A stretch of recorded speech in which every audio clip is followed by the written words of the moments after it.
Subhanallah, Assalamualaikum warahmatullahi wabarakatuh.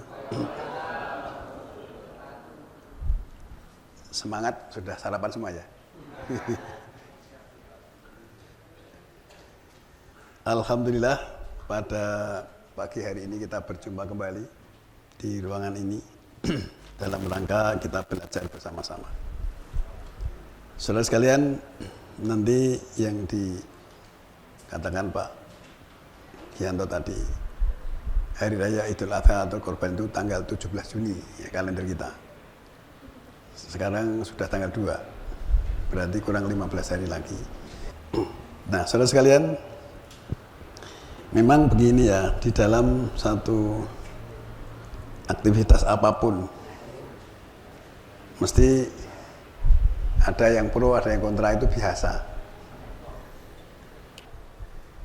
Sehingga kan sebenarnya kita berjuang itu ya berjuang ya, dengan harta dan diri. Oleh karena itu sebenarnya saudara sekalian, kita mengajarkan bahwa banyaklah tersenyum, jangan banyak mencaci orang lain. Hukum alam itu tidak pernah berbohong, tidak pernah merekayasa. Apapun yang kita lakukan nanti masih akan kembali kepada kita.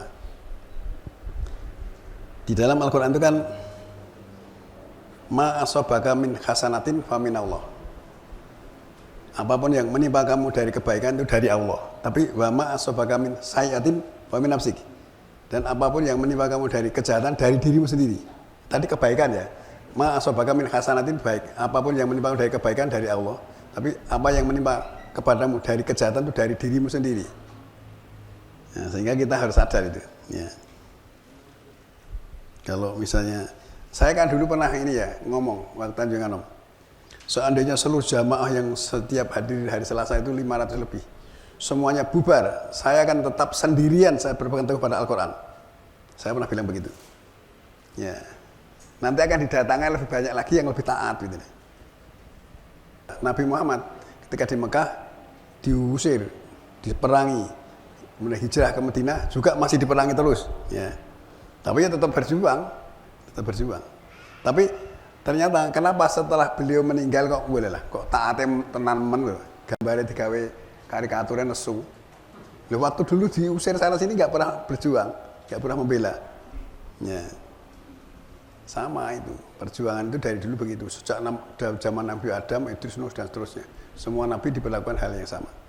Oleh karena itulah saudara sekalian, kita berjuang bersama-sama, dan setiap malam jenengan itu ada yang kenal dan belum kenal, tetap saya doakan, Pak. Saya doakan, tapi jamaah kami di mana saja berada yang patuh dan taat. Nek ora patuh yo ora mlebu rekeningnya. Rekening ora mlebu. Ya, itu selalu saya doakan tiap malam. Terus menerus. Negara kita juga tak doakan menjadi negara yang baldatun thayyibatun wa rabbun ghafur. Ya. Nah, hari ini masih suasana korban. Mungkin ada yang ingin berkomentar atau bertanya tentang korban sebelum saya menjelaskan. Tadi Mas Bagio katanya, ya, monggo pakai mic ya.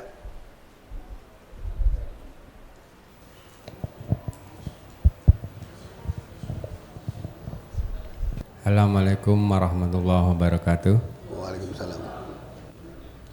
Izin bertanya Pak Guru tentang kurban. Ketika saya membaca surat As-Saffat, surat nomor 37, ayat 100, 102, 103 itu menurut saya itu ada sesuatu yang kalau dipikir jadinya menangis Pak Guru.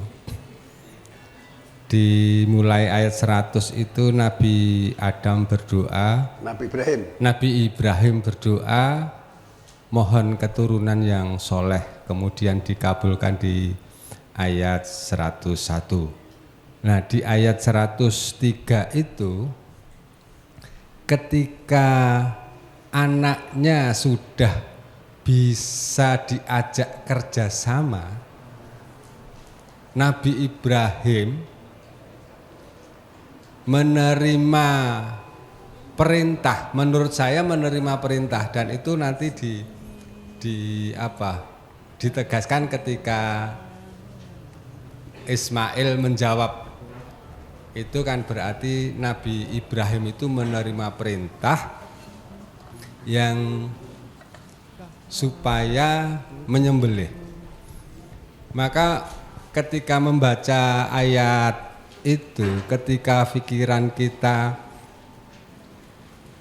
berangkat ke tempatnya Ibrahim, jadi Ibrahim itu ketika belum punya anak berdoa terus sampai umur tua baru dikabulkan. Kok setelah bisa kerjasama istilahnya itu kenapa Allah meminta? Kalau saya menggambarkan ketika saya menginginkan sepeda motor, saya sudah punya sepeda motor dari hasil menabung 1.000, 2.000, 3.000 sampai bisa beli motor, sudah punya motor baru seneng-senengnya kok disuruh mengorbankan motor yang baru saya senangi itu bagaimana? Ini sesuatu yang sungguh sangat menyedihkan menurut saya Pak Guru. Jadi dari sini saya menerima pelajaran bahwa untuk Allah itu adalah segalanya. Apapun yang diminta oleh Allah, Ibrahim itu sami'na wa ata'na. Kemudian dari peristiwa ini di ayat yang wa tarokna fil akhirin itu timbul pertanyaan saya Pak Guru. Dan kami tinggalkan dan kami abadikan untuk orang-orang yang akhirin.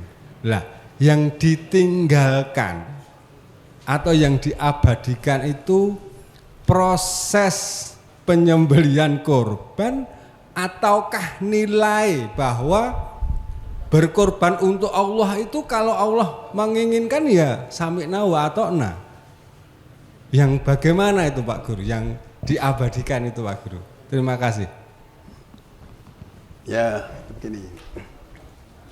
Korban itu kan sering kami sampaikan bahwa berasal dari kata koroba, artinya mendekatkan diri.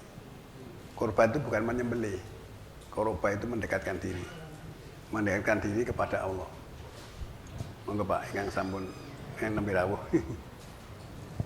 Nah, di sini ada dua hal yang perlu diperhatikan. Tadi Mas Bagio surat 37, 100 dan seterusnya. Sing dibaca terakhir tadi adalah 108 ya. Wa tarokna alaihi fil akhirin ya. Tetapi di sini ada korban yang untuk jamaah haji.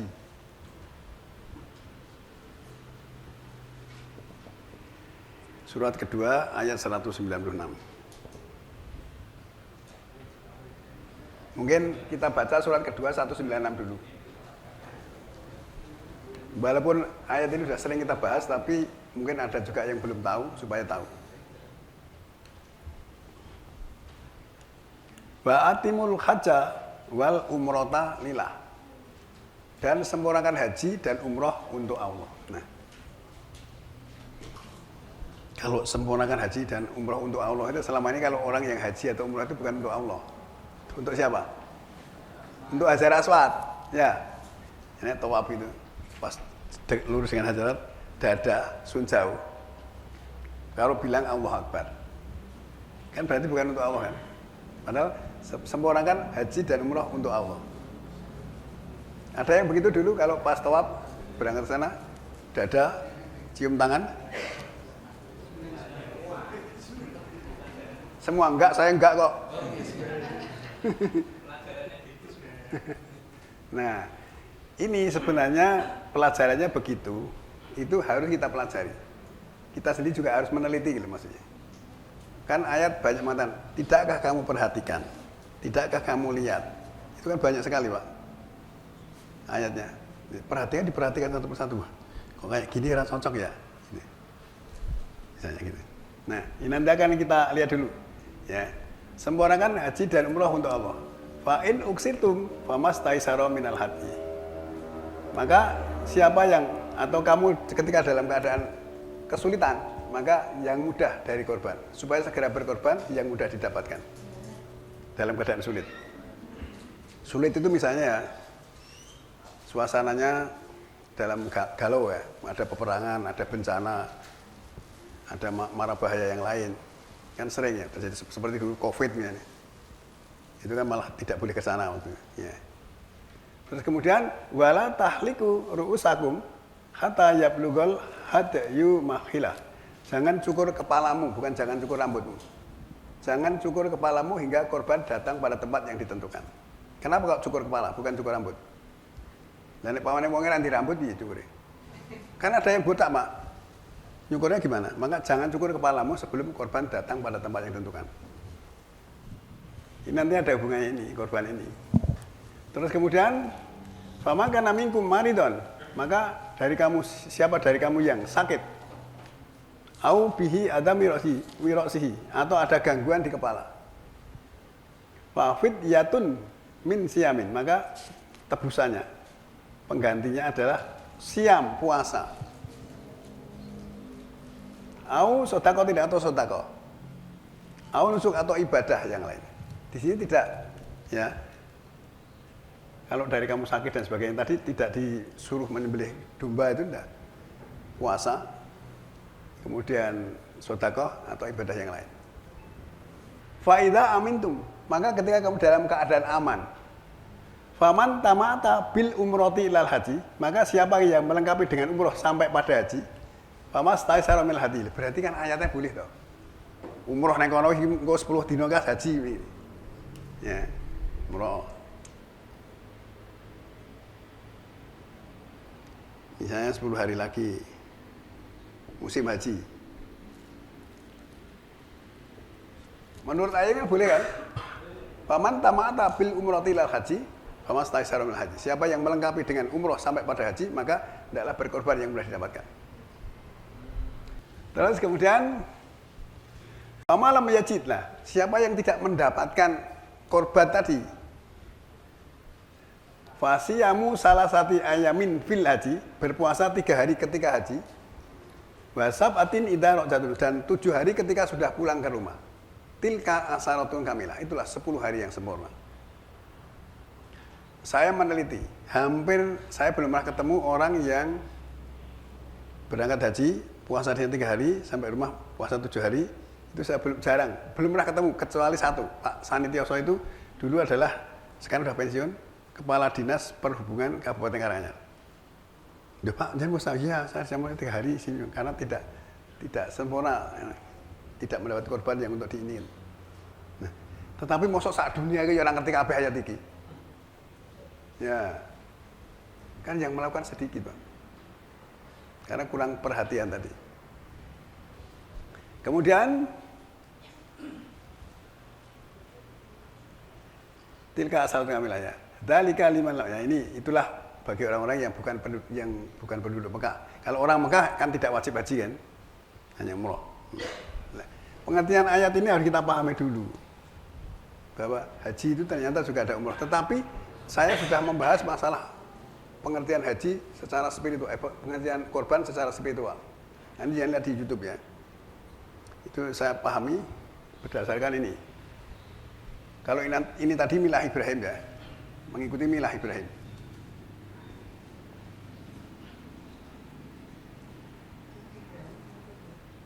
Milah Ibrahim itu surat ketiga ayat 95, 661, kemudian 16 123, 22 ayat 78.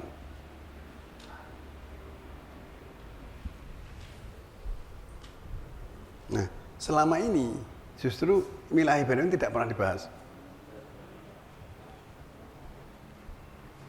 Tidak mengimani semua rasul, tidak mengimani semua nabi, tapi yang diimani hanya Nabi Muhammad, betul nggak? Termasuk penjenengan? Enggak toh. Dulu, sekarang enggak. Nah, jadi Kalau kita melihat ini kan sesuatu yang perlu diperhatikan, bahwa korban itu mendekatkan diri.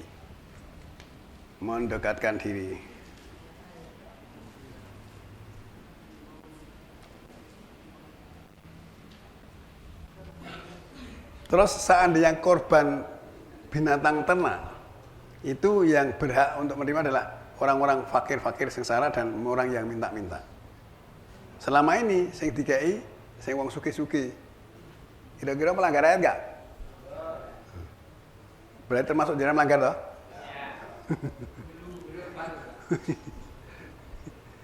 Nah, coba jenengan lihat dulu.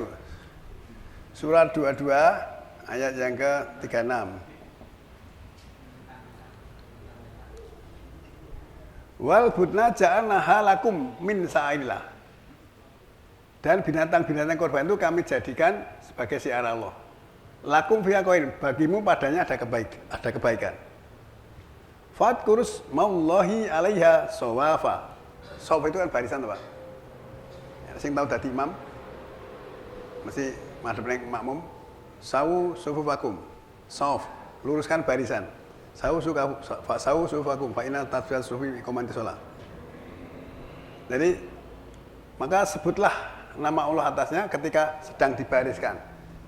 Kambing, domba, atau onta yang sedang mau disembelih itu dibariskan. Kalau di Mekah itu onta yang mau disembelih nggak pernah diikat, Pak. Utuh aja berdiri aja gitu. Semua jejer 10 punya. Pisaunya kecil, saya heran. Pisaunya kecil loh. Saat gini lah. Langsung ditusuk aja. Seret. 10 itu paling nggak ada 5 menit. Udah jatuh semua. Seret, itu selalu darahnya keluar, jatuh. Seret, jatuh. Cepat sekali. Enggak. Loh, bukan ahli, memang desain begitu. Alatnya tadi tek, enggak diikat, Pak. Nah, di sini kan ada ditualeni, udahlah, sing naleni mung pirang-pirang. Sak RT melu naleni kabeh.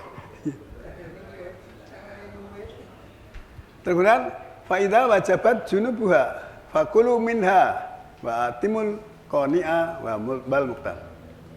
Nah, ketika telah mewajibkan tubuh-tubuhnya untuk dimakan, maka makanlah daripadanya. Yang berkorban boleh makan. Tapi ya secukupnya orang, aku tuh sambil karo atine ora ning ayate ngono kuwi. Lah aku korban ora dikai atine piye to? Ada yang begitu kan? Kemudian wa'at imul qani'a wal muqtar.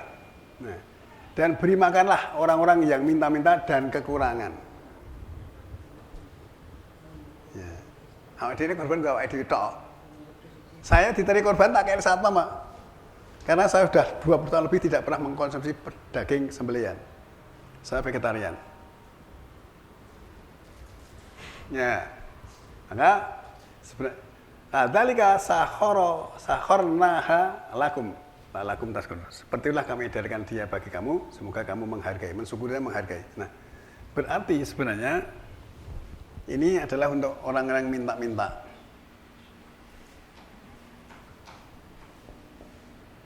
Orang-orang yang sengsara, fakir sengsara.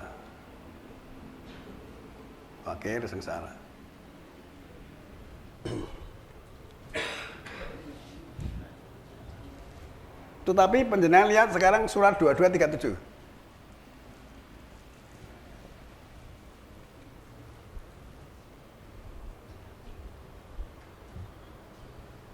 La yanaluha luhumuha wala dima'uha walakin yanaluhut taqwa minkum.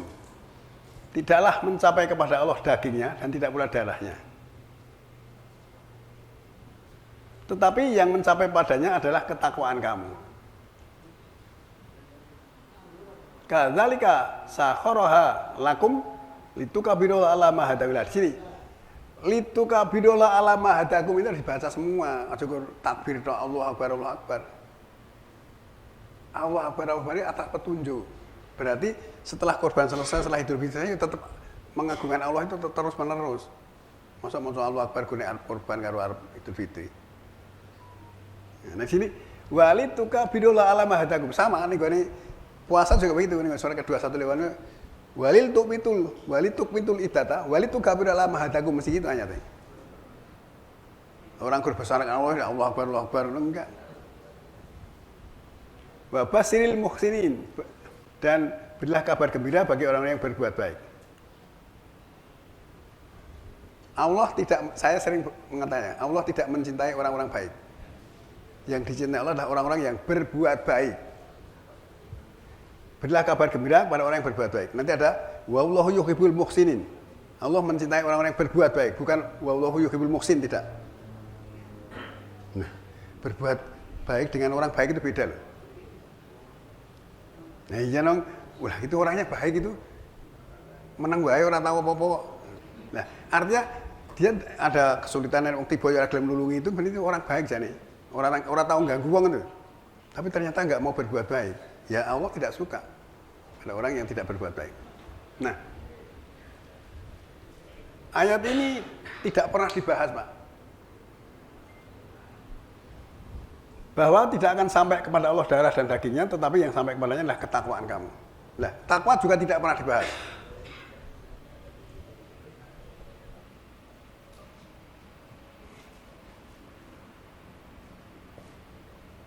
Sejak saya kecil sampai sekarang, khotib itu mesti, bapak-bapak ibu, mari tingkatkan takwa dengan mengerjakan perintah, meninggalkan larangan. Sampai sekarang masih gitu nggak?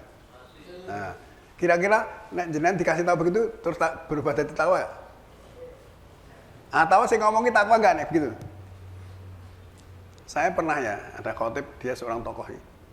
Nah, turun setelah sholat selesai, saya mendekat, Ustaz, nek jenengan ngendika mari kita tingkatkan takwa dengan mengerjakan perintah, meninggalkan larangan. Apa? Ustaz juga sudah takwa.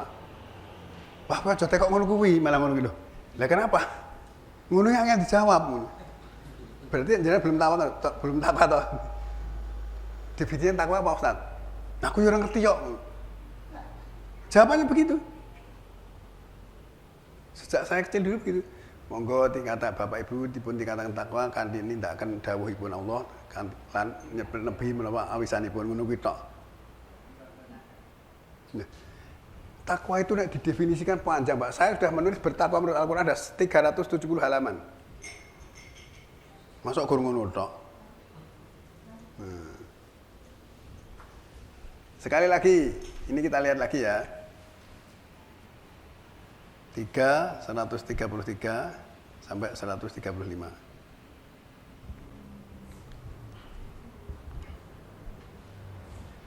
Wa sari'u ila maghfirati min rabbikum wa jannatin arduas samawati wal ard uiddat lil muttaqin. Bersegeralah kepada ampunan dari Tuhanmu supaya nanti mendapatkan jannah, surga-surga yang seluas samawat dan bumi, uiddat lil muttaqin, disediakan atau dijanjikan untuk orang yang bertakwa. Bertakwa itu ini jawabannya. Alladzina yunfikuna fis sarai wad dharra. Yaitu orang-orang yang menafkahkan hartanya atau menginfakkan hartanya atau sedekah tadi. Baik dalam keadaan senang maupun susah. Berarti hukumnya wajib enggak? Nek ndelok redaksi iki. Nah, wajib kan? Lah aku duwene guru klinting ngono kok. Nanti ijole kotak, dihubungi kotak, Pak. Muni klinting apa? Dolar. Balik. Alladzina yunfikuna fis sarri wad dharra wal kadhiminal ghaidha, dan menahan amarah. Nek jenengan sik nesu-nesu itu nanti ndak takwane luntur. Ya. Kita harus banyak tersenyum. Ya. Gini. Kalau orang menurut penelitian para ahli psikologis ya, bahwa ketika orang suka marah-marah, suka sedih, suka mengumpat, mencela dan sebagainya, itu nanti otak kita mengeluarkan namanya noradrenalin, mengandung racun yang berbahaya, nomor 2 setelah bisa ular. Yang bayangkan. Tapi kalau penyanyi banyak tersenyum, banyak membantu orang, banyak memberikan nasihat, tidak mudah marah, tidak mudah tersinggung, yang keluar apa? Namanya beta endomorfin atau endorfin. Itu morfin alami yang diproduksi oleh otak kita, kekuatannya itu luar biasa dibandingkan dengan morfin yang disusun oleh manusia. Itu orang lain menyebutnya hormon kebahagiaan. Ya. Wah, tapi menahan amarah itu angel itu, Pak. Ya memang angel itu latihan. Ya, latihan juga iso toh. Sekarang misalnya petinju oleh latihan, wah keras sekali, Pak. Latihan tenanan. Kemarin ada yang tanya kepada saya, Pak, saya itu nek malam tahajud tapi anggere bar tahajud dikir terus ngantuk ini obatin apa nggih? Obatnya turu aku yang ngono. Lha iya ngantuk obatnya turu. Nah, kalau ini jane sregep nek tahajud bar terus turu. Nah niku sae niku aku. Solusinya latihan. Latihan tentang kesadaran. Asal kita sadari, saya malam itu ya tahajud, dikir. Selesai, saya meditasi 3 gelombang, Pak. Itu pun saya tidak ngantuk. Seluruh instruksi itu saya dengarkan secara utuh sampai selesai. Terus nanti sampai sholat fajar. Sholat fajar, kita sholat fajar dulu. Setelah itu saya meditasi lagi.